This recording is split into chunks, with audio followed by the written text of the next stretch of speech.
Hello everyone, आज हम corrosion में रस्टिंग ऑफ आयरन की रिएक्शन मैकेनिज्म को डिस्कस करने वाले हैं। तो रस्टिंग ऑफ आयरन जो है उसका फॉर्मूला क्या होता है? तो जो हमारा रस्ट होता है, तो रस्ट जो है वो होता है Fe2O3.XH2O। ये हमारा रस्ट है और ये बनता कैसे है, तो इसका रिएक्शन मैकेनिज्म जो है वो क्या होता है। तो देखो जरा, ये मान लीजिए एक आयरन सरफेस है, ठीक है। अब आयरन सरफेस पे जो रस्टिंग हो रही है तो उसका फॉर्मूला ये है। तो ये फॉर्मूला कैसे आया उसकी बात करना है, तो हमें रिएक्शन मैकेनिज्म जो है वो बताना है।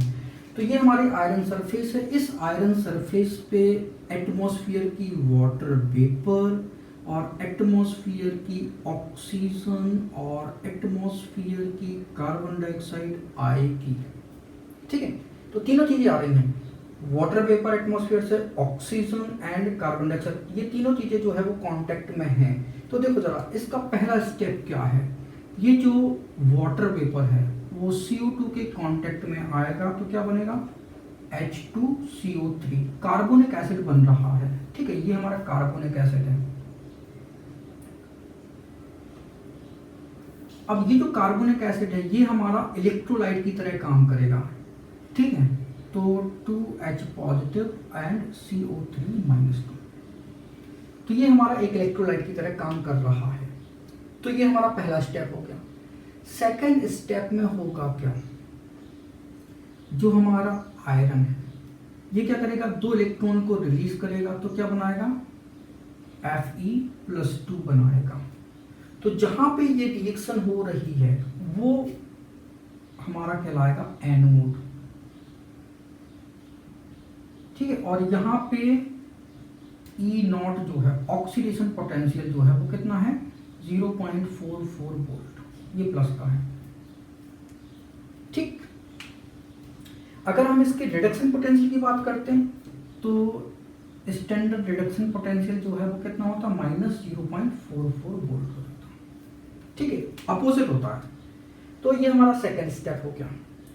अब जो हमारा थर्ड स्टेप है, उस थर्ड स्टेप में होगा क्या, 2 इलेक्ट्रॉन गए, कहाँ गए, अब ये जो कार्बोनिक एसिड का H पॉजिटिव है ये क्या करेगा, इलेक्ट्रॉन को एब्जॉर्ब करेगा। 2 इलेक्ट्रॉन गए थे तो 2 इलेक्ट्रॉन को एब्जॉर्ब करेगा तो क्या बनाएगा, हमारा H बनाएगा, हाइड्रोजन एटम बनेंगे। ये हाइड्रोजन एटम जो बने हैं वो क्या करेंगे, एटमॉस्फेयर की ऑक्सीजन या फिर डिसॉल्व ऑक्सीजन, जो वाटर में ऑक्सीजन डिसॉल्व हो गई या फिर एटमॉस्फेयर की ऑक्सीजन के कांटेक्ट में आके क्या बनाएगा, H2 बनाएगा। इक्वेशन को हम कर लेते हैं बैलेंस। तो यहाँ पे 4 ये है H और ये ऑक्सीजन O2 हो गया, ठीक है। अब 4H के लिए हमें इसको क्या करना पड़ेगा, 2 से मल्टीप्लाई करना पड़ेगा, तभी तो ये 4H आएगा, है ना। तो मल्टीप्लाई कर दो तो ये बनेगा 4, ये बनेगा 4 और ये बन जाएगा 4, ठीक। मल्टीप्लाई हो चुका इसलिए हमने उसको हटा दिया, ठीक है। फिर भी आप देख लो, 2 से मल्टीप्लाई कर दिया, इसको काट दिया हमने, ठीक। अब चूंकि यहाँ पे 4 इलेक्ट्रॉन यूज कर रहे हैं लेकिन रिलीज तो हो गए 2 इलेक्ट्रॉन, तो इसका मतलब है यहाँ भी हमें क्या करना पड़ेगा, 2 से मल्टीप्लाई करना पड़ेगा, है ना। तो ये 2 हो जाएगा, ये 4 इलेक्ट्रॉन हो जाएंगे और ये 2 हो जाएगा, तो ये हमने क्रॉस कर दिया, ठीक है। तो यहाँ पे 2 से मल्टीप्लाई करना था और यहाँ पे 2 से मल्टीप्लाई करना था, ठीक है। अब इलेक्ट्रॉन की लेन देन जो है वो बैलेंस हो गई। तो ये रिएक्शन कहाँ पे हो रही है, ये कैथोड पे हो रही है, और ये जो रिएक्शन हो रही है कैथोड पे, ठीक है। यहाँ पे देखो ओवरऑल रिएक्शन देख लेते हैं। 4H positive plus 4E negative plus O2 से हमारा 2H2O बना। ये रिएक्शन जो है वो कैथोड पे हुई और यहाँ पे E0 जो रिडक्शन पोटेंशियल है वो है हमारा 1.23 वोल्ट का, ठीक है। ये पॉजिटिव है, प्लस में है, ठीक। अब हम ओवरऑल रिएक्शन देख लेते हैं। यहाँ पे रिडक्शन होगा, यहाँ पे ऑक्सीडेशन होगा, ठीक है। तो ये एनोड ऑक्सीडेशन, ये रिडक्शन, तो ओवरऑल रिएक्शन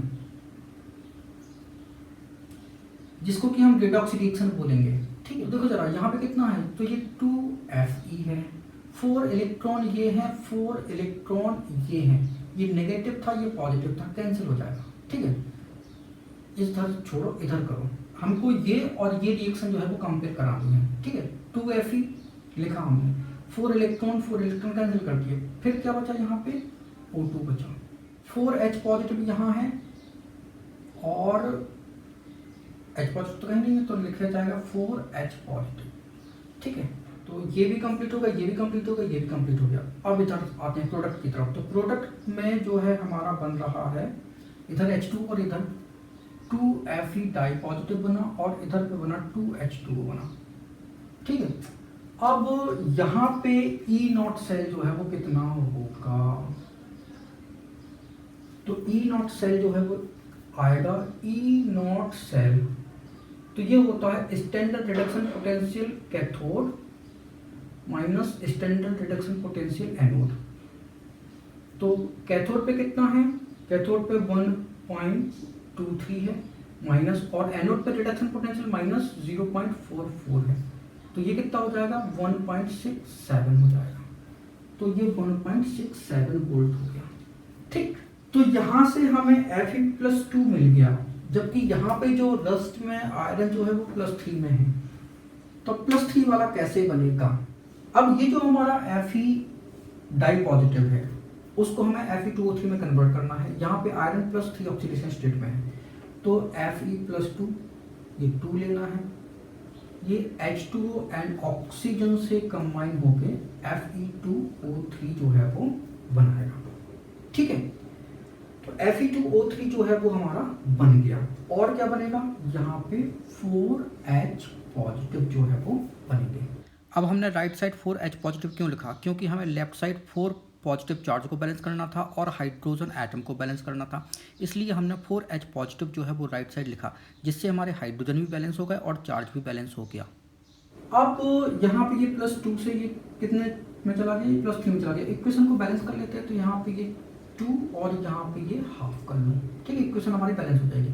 तो 4H पॉजिटिव जो हमने यहाँ पे निकाले वो यहाँ पे हमने यूज़ किए थे। ठीक, अब Fe2O3 मतलब ये लेन देन बैलेंस हो गया, ये यहाँ पे हम यूज़ कर रहे थे, यहाँ पे हमने रिलीज कर दी हुई। अब Fe2O3 जो है वो water molecule X water molecule से कंबाइन होकर क्या बनाएगा, Fe2O3.XH2O, और यही हमारा रस्ट है।